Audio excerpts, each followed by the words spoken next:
Et salut à tous, on se retrouve aujourd'hui pour parler d'une des meilleures extensions Yu-Gi-Oh! De l'année. Que dis-je? De la meilleure extension actuellement. Je parle évidemment de Pouvoir des éléments, une extension qui sort le 4 août. Dans cette extension, pourquoi je dis qu'elle est incroyable? Parce qu'on retrouve notamment une extension OCG qui ne sortira pas chez nous du coup et qui est fusionnée dans cette boîte. Les duellistes légendaires Pyroxène, qu'est-ce qu'on retrouvait dans les duellistes légendaires Pyroxène? On retrouvait notamment du support pour Morphtronic, notamment avec ces deux nouvelles synchros, dont une qui fait référence au protagoniste de l'animé.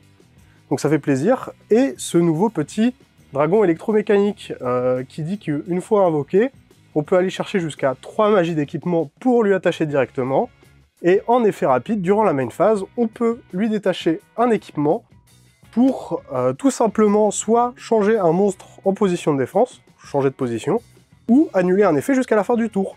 Donc c'est très sympathique pour Morphtronic, le deck restera ce qu'il est malheureusement, c'est un deck de cœur, ça percera pas énormément, mais moi j'aime bien de voir un peu de support comme ça. Sinon on retrouve aussi du support pour les chevaliers gemmes, notamment avec Quartz qui arrive, mais surtout, hop, une nouvelle magie de fusion qui fait plaisir.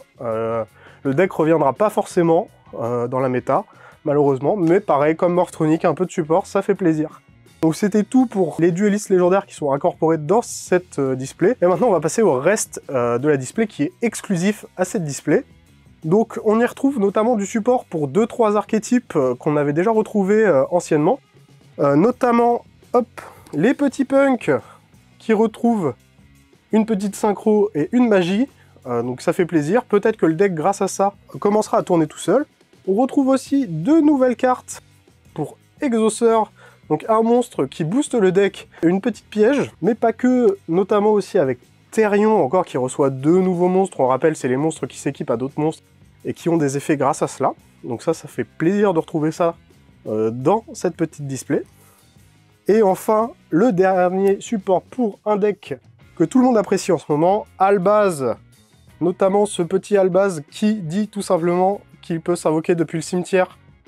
Si sur votre terrain un monstre est détruit et que vous l'avez lui ou un monstre fusion dans le cimetière, il revient directement sur le terrain. C'est qu'une fois par tour, c'est du support pour Albaz, ça boostera le deck, ça fait toujours plaisir à voir. On retrouve aussi du support pour les nostalgiques avec notamment du support pour Neos en général. On retrouve notamment cette magnifique carte magie.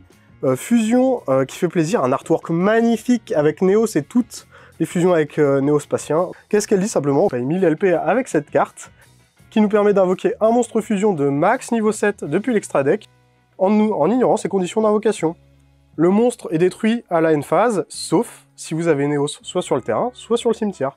Donc pareil, ça outrepasse les fusions contact de Neos, ça fait plaisir. On retrouve aussi Neos Esprit, qui s'invoque spécialement dès que votre adversaire déclare une attaque en mode défense, et il est indestructible pour toute la durée du combat.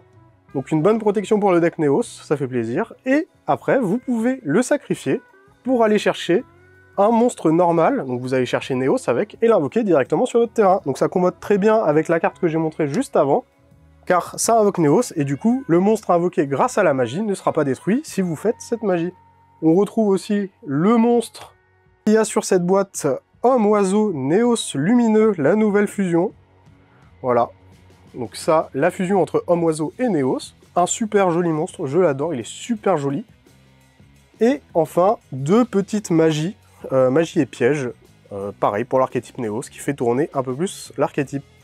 Ça rendra pas forcément l'archétype compétitif, mais ça rendra l'archétype Neos, permettra de mieux tourner et de fluidifier tout ça. On retrouve mon petit archétype de cœur et, pour pas mal de gens, hop, les petits Melfi, ces petits monstres tout choupis qui reçoivent un peu de support, avec notamment, hop, Wally Melfi, qui dit tout simplement quand il est sur le terrain et que votre adversaire invoque un monstre, vous le renvoyez en main et vous allez chercher 2 monstres Melfi que vous mettez directement sur le terrain.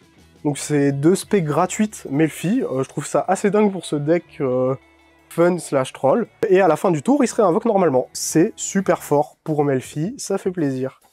Et maintenant, on va passer aux 3 nouveaux archétypes de la boîte, du neuf, du tout beau, notamment avec Sprite. Donc tout un archétype basé sur des monstres niveau 2, des Xyz niveau 2, mais aussi des liens niveau 2. Tout l'archétype se base sur du niveau 2. Dans la compétition, faut le surveiller. En OCG, c'est assez présent déjà.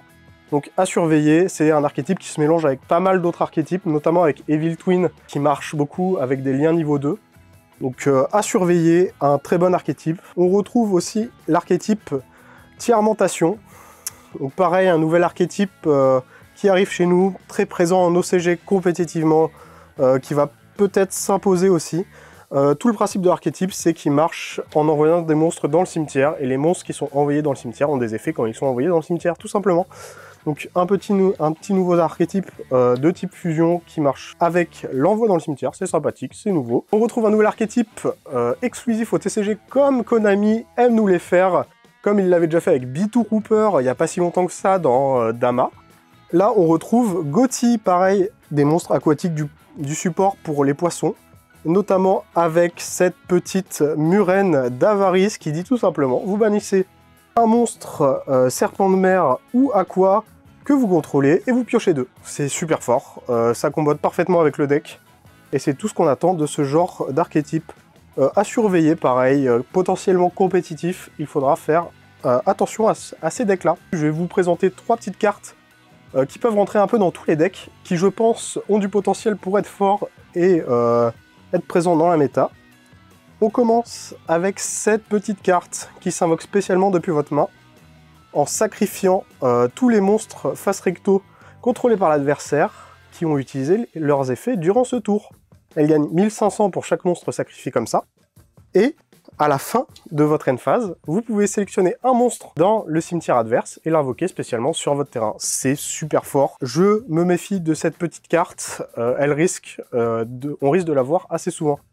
Faut le temps qu'elle trouve sa place dans la méta, mais ça, c'est à surveiller vraiment. Cette petite carte magie qui dit tout simplement que votre adversaire ne peut pas répondre à son activation déjà.